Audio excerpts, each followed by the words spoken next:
どうも、ダイキングです。本日も動画見ていただきありがとうございます。今回は M2MacBook Air 1週間実際に使ってみてどうだったのか正直にお話ししたいと思います。結論から言うとですね、軽くて非常にいいマシンでございます。ただ今回はね、やっぱ最安モデル、一番安いね、モデルっていうのを購入したんですけども、ちょっと限界なんじゃないかみたいなところもね、見えたりとかもあったりですね。もちろんやっぱちょっと使ってみていまいちだなみたいなところもありましたので、ここも全部含めてですね、正直にお伝えしたいかなと思っております。前半はですね、デザイン面、後半が性能面のレビューになっておりますので、この2つを踏まえた上で、最後ね、じゃあどうやってね、選べばいいのかっていうところですね。構成みたいなところ、メモリとか容量とかどうしようかなみたいなところあると思いますので、今回分かりやすくね、お話ししたいと思いますんで、最後までね、ぜひご覧いただければと思います。今回動画以外もですね、日々役立つガジェットとかですね、特にやっぱ Apple 製品今後ね、どうなっていくのかみたいなところをですね、発信してますので、いつも見てるけど登録してなかったそこのあなた、ぜひチャンネル登録と横の通知ベルお願いします。はい。ありがとうございます。ボタン押していただけましたでしょうか？準備大丈夫でしょうか？では始めていきたいと思うんですけども、まずはね、デザインについてなんですけども、今回 M2MacBook Air ですね、約5年ぶりにこれアップデート来ました。ついにっていうところなんですけども、Air もね、新しくなってですね、今まではやっぱ先が細くなっていくようなですね、デザインだったんですが、今回やっぱ全体的に平らでね、フラットなデザインになりました。この辺はね、やっぱりもう好みっていうところはあると思うんですが、個人的には結構そのなんていうかレトロな感じもありながら、なんだろうね、その現代的な雰囲気も合わせ持つような感じもありまして、僕は個人的には使いやすくてね、非常にいいかなと思いました。特にね、薄さとね、この軽さに関してはですね、正義だなって思いました。ほんとね、海軍かよってぐらいね、正義です、これは。はい。ワンピースですけど、はい。で、全体的にね、非常に平らなので、一応 11.3 ミリっていうところで、1.13 センチなので、見た感じ平らなところもあって薄さはそんな感じないんですけども、持ってみるとですね、非常に薄さと、軽さっていうのをね、感じられるんじゃないかなっていうところで、本当 iPad をちょっと厚くしたような感じなので、やっぱこのデザインとか軽さとかに関してはね、めちゃめちゃ本当にこれだけでもいいなっていうところはありますね。非常に持ちやすいっていうのは僕はやっぱりあります。軽いわ特にやっぱね、プロのね、14インチっていうもう一個上のね、モデルあるんですけども、そこと比べるとね、本当もう完全に別物じゃないかっていうね、言えるぐらいですね、軽さが違う、重さが違って、基本的にプロの14インチのこの下の部分と、厚さ的にはほぼ同じぐらいですね。で、サイズ感とかもやっぱ全体的に小さくしたようなエアーはね、感じになってますので、特にやっぱカバンとかね、バッグとかへの、収まりはさらに良くなったかなと思います。で、薄いんだけども、やっぱ以前のやっぱモデルと違ってね、全体的に四角いので、手に、ね、フィットしやすいというか、前のモデルやっぱり細かったりしたんで、滑り落ちそうな感じはあったんですけど、これはこれでいいかなって使ってみて感じましたね。以前と比べてちょっと持ち運びとかはね、やっぱりしやすいかなと思います。カラーについてなんですけども、今回スペースグレー、購入したんですが、今までのね、やっぱ MacBook と、同じような形で、使えるかなというところ。新鮮味としてはあんまりないんですけども、ただ新色としてね、今回ミッドナイトっていうのがあるんですが、指紋がね、結構目立つんですよね。なのでやっぱスペースグレーとか、もう一個ね、新色としてスターライトっていうね、ちょっとゴールドがかったシルバーみたいなモデルがあるんですけども、そっちの方がね、実用性というかそういうのはあるかなと。スペースグレーでもね、ほんと目立たないんですよね、指紋とか。ミッドナイト、どうしても黒色っぽくなるとね、どうしても指紋目立っちゃうんですけども、ただね、ミッドナイトの色味自体はめちゃめちゃかっこいいです。この前もね、実際に、見てきたんですけども、はい、ちょっと動画も載せとくけど、はい。ミッドナイトもね、今後届くので、指紋のところとかもね、実際使ってみてレビューしたいと思います。で、接続端子に関してはですね、左側にですね、昔ね、あった磁石でカチッてね、くっつけて充電するマグセーフ充電っていうのが復活しておりまして、サンダーボルト3対応の USB-C が2つですね。この辺はM1 のモデルとかと同じなんですが、プロの14インチとかに関してはイヤホンジャックが左側にあったりしますとまあ、非常にこう並べてみるとですね、厚みとかまあデザインの違いっていうのはやっぱりありますね。右側には、M1 のねモデルとかと同様に、イヤホンジャックは、右側についておりますと。まあ、ただそれだけってところで、例えばじゃあプロの14インチとかに関しては HDMI ポートとか SD カードスロットですね。まあ、映像をこう外の外部の画面に出したりとか、まあ、データの読み込みとかできるんですけども、結構プロだったら端子はね揃ってるっていうところはあります。まあ、ただやっぱねその分厚さとか重さに関してはまあかなり違うかなと思います。で、まあ、やっぱ使ってみて思ったのは右側にもねやっぱり USB-C 端子欲しいなっていうのは、ありますね。やっぱプロで慣れてたんで、まあ、なんかもう右側に刺そうとしちゃうんですよね。なんか穴ないのにこうなんか入れようとしちゃうっていうね。はい、ちょっとなんか今下ネタみたいでなんか嫌だったな。はい、っていうところでまあ、正直なところで、まあ、ちょっと価格もねやっぱ円安のところで高くなってるってありますけども、価格は価格なんでね右側にもやっぱ USB-C ポート欲しかったなと、そこはちょっと残念かなと思いますね。でキーボードに関しては、一番上のねファンクションキーっていうところがですね、まあ、かなり大きくなって押しやすくなっておりまして、あとはまあ指紋認証ですね、タッチ ID ですね、一番右上のところもかなり大きくなっているので、まあ、以前のやっぱ Air のモデルと比べても非常にね使いやすく変わってますと。でやっぱり1週間使ってみてもね、まあ打った感じというかその打鍵感っていうんですかね、まあ、キーボードの本当使い勝手に関しては非常にやっぱいいなと、今まで通り本当に違和感なく使えるっていう感じいいですかね。基本的にやっぱプロと同じなんですけども、やっぱプロの方がまあちょっとこうメカニカルな感じというかね、出っ張りのあるいわゆるキーボードの感じもあって、まあ、奥行きがやっぱあるんでしっかり押せてる感はあるんですけども、まあ、M1 と比べるとまあどうですかね、 M2 の方がまあちょっとちゃんと奥行きある感じはするのかなっていうところはありますけど、まあ、M1A はちょっとまあペタペタしてるような感じではあったので、まあ、個人的に M2 の方が好きかなと思うんですけど、まあ、これもまあ結構まあ個人差あるかなと。画面に関してはですね、今回13.3 インチから13.6インチという風にまあちょっと大きくなりまして、画面のね黒い縁ですね、ベゼルって呼ばれる部分がまあ細くなったので、まあ、結構まあすっきりしたようなね印象はあるかなと。でまた上のね、黒い部分ですね、iPhone みたいにいわゆるノッチっていうものがね、まあ、いわゆるそのノッチっていうものがついてデザインにはなっております。まあ、個人的にはそんなまあ気にはなんないかなと思います。であとまあプロの方がですね、綺麗な画面ですね、ミニ LED っていうね、プロ XDR ディスプレイというものが載ってるんですが、まあ、1週間使ってみてもですね、まあ、エアーでまあどうだろうね、そんなに問題ないかなっていうのが正直な印象ですね。一応僕はプロ14インチ使ってたので、やっぱ目が慣れてるんで、まあ、エアー正直どうなのかなっていうところはあったんですけども、まあ、それでもそんな違和感ね正直、まあ、最初使った時も感じなかったので、普通に使う分にはそんな問題ないかなと思います。ただやっぱ久しぶりにちょっとプロ14インチとかね、開けて使ってみるとやっぱきめ細かい、表現とかできたりとか、まあ、画面のやっぱ明るさもちょっとやっぱりねプロ14インチの方があるので、まあ、いいなとは思ったんですけども、まあ、正直大差はないかなっていうのが正直な感想ですね。と見比べないとなかなかちょっと肉眼ではわかんないかなっていうレベルっていうのが正直な意見です。ただやっぱノッチのねまあ、弊害っていうのはあって、メニューバーのね一番上のねこの部分あるんですけど、まあ、基本これ隠して使ってるんですけど、最近このスペースっていうのは正直にあんまり活用できないっていうのがあって、例えばウィンドウっていうねこの画面なんかこう持ってってもですね弾かれるんですよなんだこの仕様って感じなんですけど、まあこれも元々の仕様ですけど、あとまあメニューバーもね、いろいろこう物が増えるとですね隠れちゃうっていうのがあって、あれどっか行ったと思ったらこのやっぱノッチの部分の後ろにね多分あったりするんですよこれ。まあそういった仕様になってるので、まあちょっとここら辺はねって感じはあるんですけども、あとまあインカメラ性能ですね、 1080p とね基本的にはまあプロと同じような、まあ仕様にはなっているので、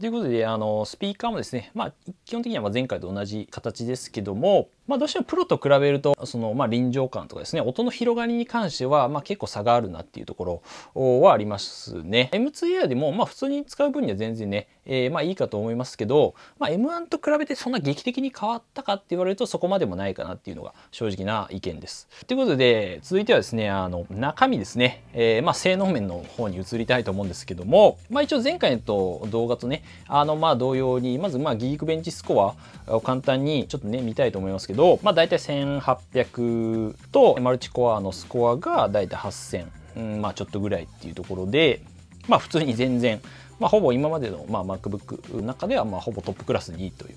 いう感じではありますね。特に Air であれば。今回一応ね、最安のモデルということで、CPU8 コア、GPU8 コア、メモリ 8GB、256GB っていう、一応最小構成ってやつですね。よくなんか吊るしモデルとか言われますけど、一応M1 の数値がだいたい17000から17000と7000、マルチコアが7500前後っていうところで、M1 と比べても結構ね、やっぱそのサクサクしてるっていう印象はあります。基本やっぱテキストベースですね。もうほんとメール返信とか、普通に事務作業みたいなところですよね。ほんとデータ入力とかであれば、もうめちゃめちゃサクサクだなっていうのあるんで、全然この安いモデルでもね、一番、安いっていうのは16万ぐらいするんですけども、全然問題ないかなっていうところで、M1 の MacBook Air でも全然問題なく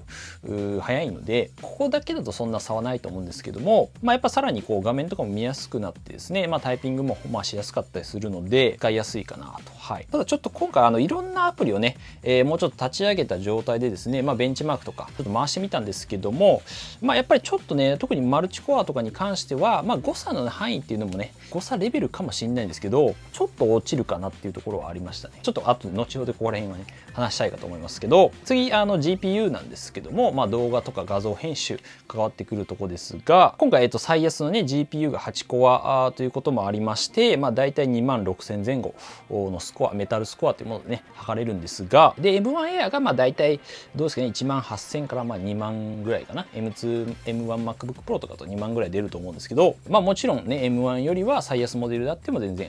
性能的にはやっぱり上かなっていうのはありますと。今回はさっきみたいにいろんなちょっとアプリ立ち上げてですね、ベンチマーク回してみると、やっぱちょっとね、少し落ちるのかなっていうね、感じはしました。はい。誤差の範囲といえばそれまでなんですけど、どうしてもその熱を逃がすですね、ファンっていうね、なんか扇風機みたいなのが入ってない分ですね、特にやっぱ長時間使うと徐々にこのパフォーマンスっていうのは落ちていくのかなっていうのは、そういった傾向もどうしてもあるのかなと思いましたね。ということで、そこら辺をさらにですね、前回同様シネベンチっていうものでですね、3DCG ソフトが出してるテストツールのね、あるんですけども、そういったツールですね。10分かけてさらにこういじめ抜くみたいな感じなんですけど、前回ですね、この M2MacBook Air と、プロの14インチですね、僕が持ってる M1Max っていう、今多分 MacBook で一番いいやつですね。32コアってやつと GPU が。これ比べて M2 Air がだいたい5400前後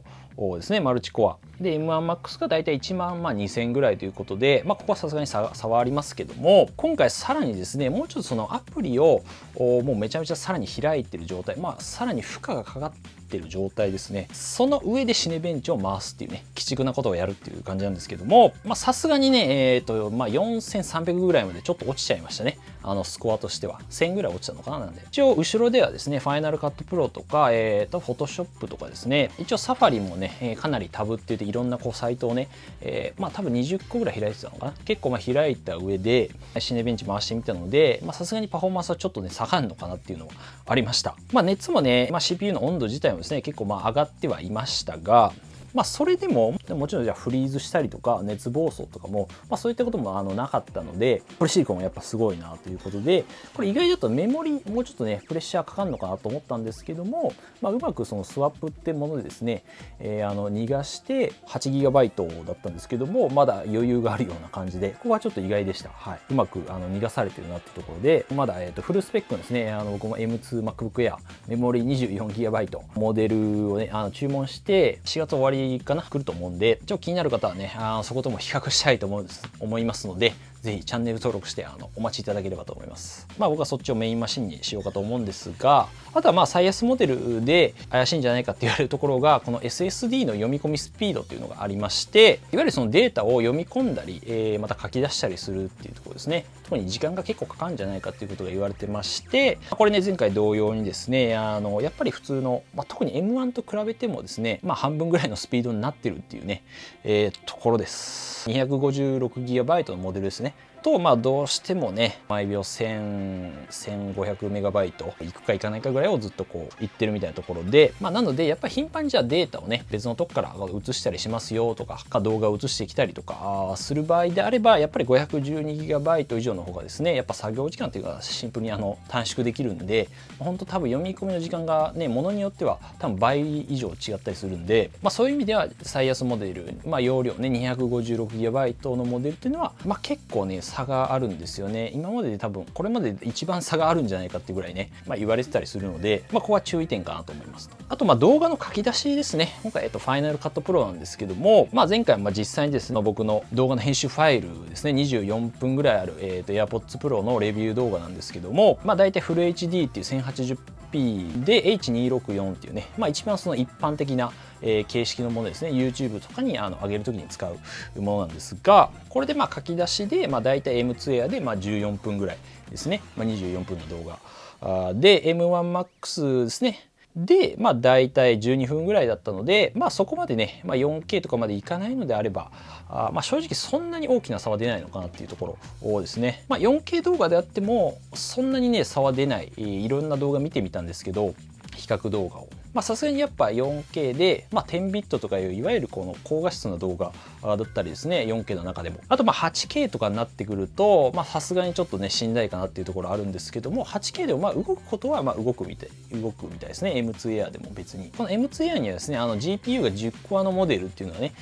あるんですけども、ここの差はね結構海外の YouTuber が比較してたんですけど、正直ねあんまり10コアにする意味がないのかなっていうぐらいのところは正直ありましたね、比較動画見てると。というのも、一応差が開く部分で言うとプロレズっていうねアップルの動画の形式があるんですけども、要するにプロレズだとですね、高画質な映像はすごい高画質なんだけども編集の時はすごい軽くいけるみたいな感じですね。編集の際のこの動作が軽いっていう特徴があるんですけど、ただ容量はめっちゃ重いんですけどプロレズって、それで編集するんだったら結構書き出しの時間とかはですね差は出てくるみたいなんですけども、普通にねやる分ではあんまり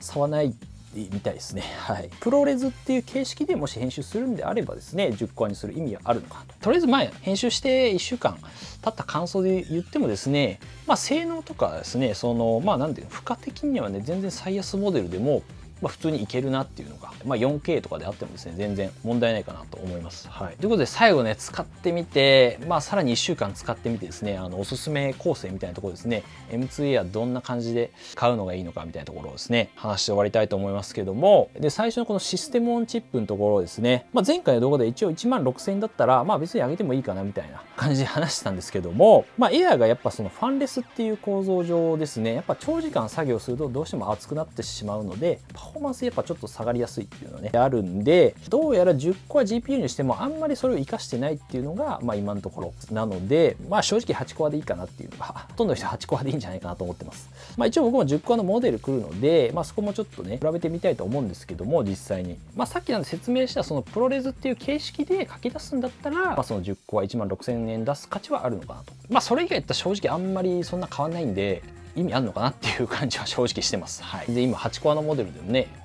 普通に全然動画いけるんで、メモリに関しては、M1 とかと同様にですね 8GB であってもかなりほとんど多分 90% ぐらいの人はね全然メモリ 8GB でいけるんじゃないかなと思いますね。普通にやっぱテキストベースメール返信とか事務作業とかであればもう絶対問題ないかなと思いますし、動画編集やっても全然動くんで正直 Photoshop とかいろいろ立ち上げて結構ねメモリをそういう消費するようなアプリを立ち上げても全然動くんでやっぱり大丈夫なのかなっていうのは。はい、ただやっぱりね長時間作業だったり、特にやっぱ性能面、できるだけそのパフォーマンスをね高い状態で使いたいっていう方であればやっぱ 16GB にするその価値っていうのは全然あると思いますね。その 8GB でもちろん動くけどさらにより高いパフォーマンスを維持して作業したいっていう方ですね。特にそのマルチタスクとかっていう面では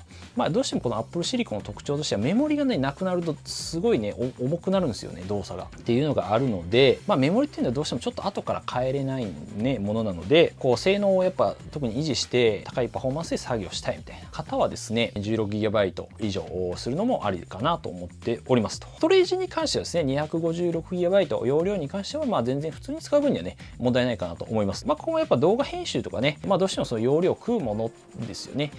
視野に入ってくるんであれば 512GB としても全然いいかなと。データを読み込むスピードとかも変わってきますんで、1週間使ってみて、まあ僕の使い方、その Photoshop とか入れて、まあ動画の編集とかしていくとですね、まあ今見てみるとなんか残り 30GB しかもう残ってないんで、まあおそらくこれ